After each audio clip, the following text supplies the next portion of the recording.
Hello, my name is Mike Doody. I'm a science teacher at William Penn High School in the Colonial School District in Newcastle, Delaware. Today I'm going to talk to you about my unit, Human Population Over Time, Analyzing the Demographic Transition Model.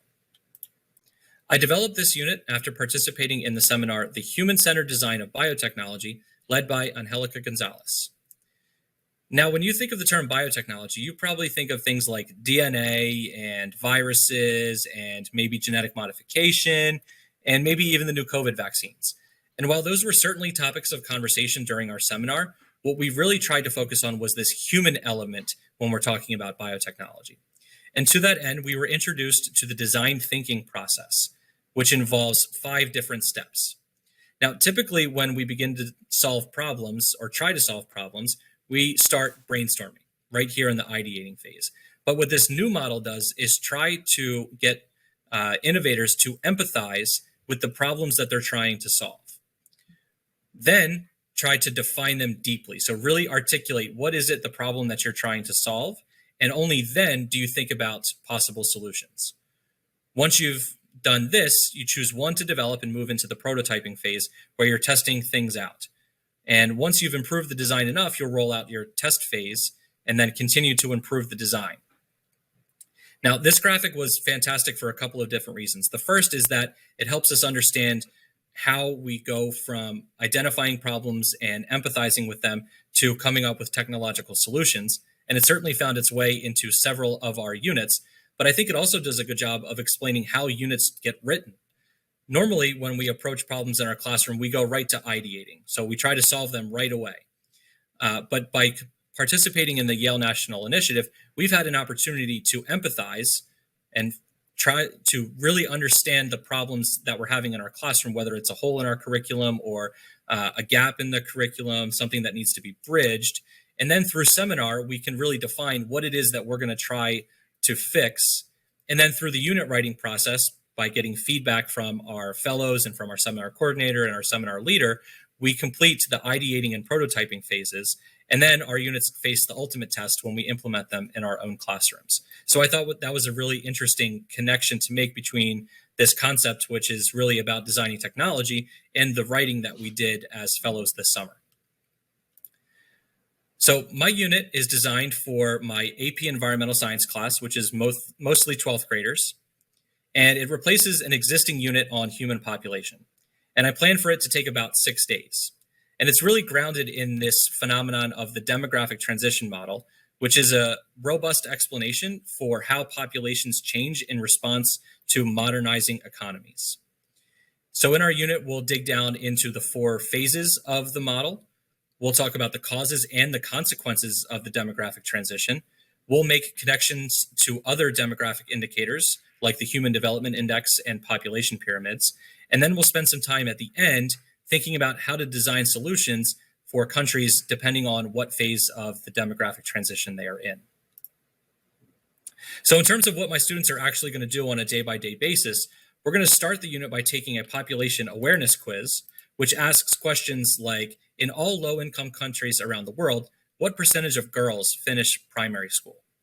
And what is the life expectancy of the world today? And what percentage of people worldwide have consistent access to electricity?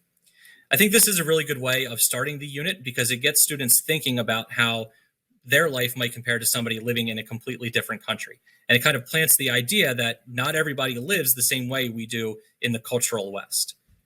From there, I'm going to give them an article on India's 2-child policy, which has been proposed as a response to insane population growth, specifically in the state of Uttar Pradesh.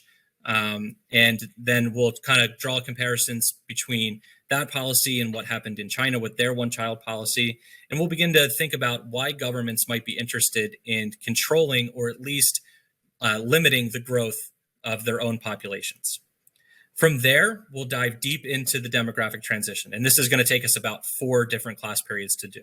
So we'll explore the phases and the causes. We'll connect them to the demographic transition to the UN Human Development Index, which does a really good job of reframing how we view countries. Instead of just looking at their GDPs, we factor in a little bit about their economy, but then we also look at the quality of life and we look at their education prospects.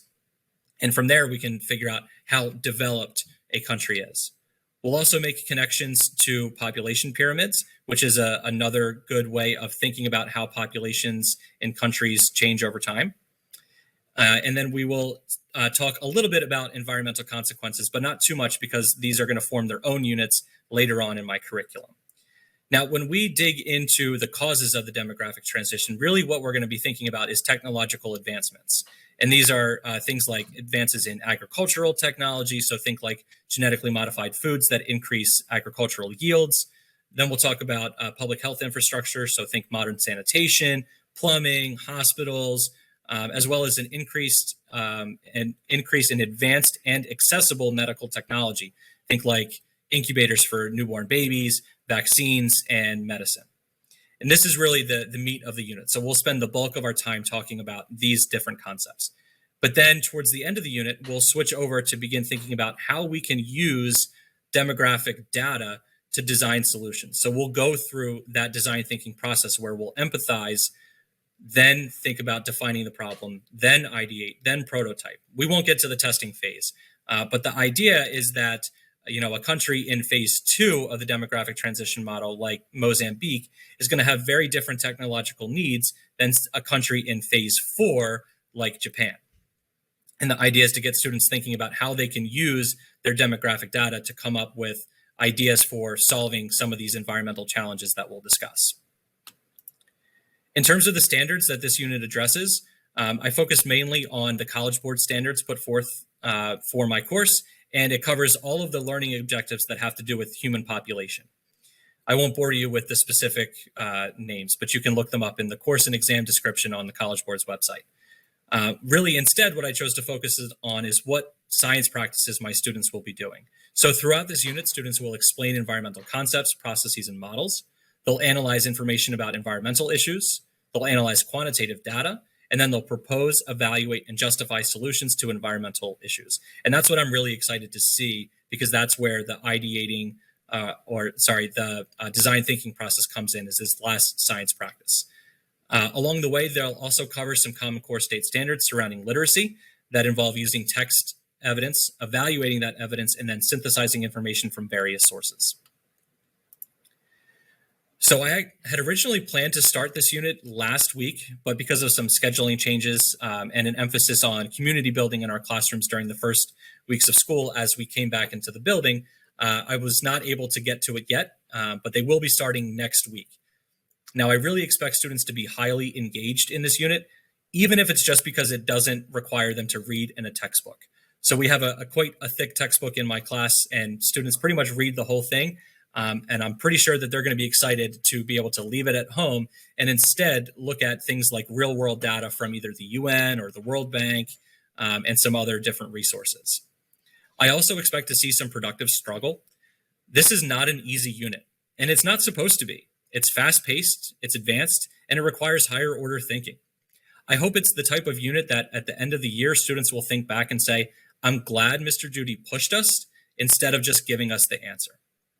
And on that note, because it's difficult, I expect there to be lots of questions. I fully expect to go home at the end of the day during this unit needing a nap from the amount of questions that have been lobbed my way. And if I don't, then I'll know I didn't do a good job. And the last thing that I'm expecting to see is I really want to draw out my students' empathy. It's been a tough year. Things in the community have been tough. The school has, struggled to get back going in person. I think if students can have an opportunity to empathize with one another, then no matter what happens over the next couple of months, we'll be ready to go. So I'm really excited to see them engage with this unit, struggle, but, productively, ask lots of questions, and then really empathize with one another as they begin to solve problems. Thank you guys so much for watching, and talk to you later.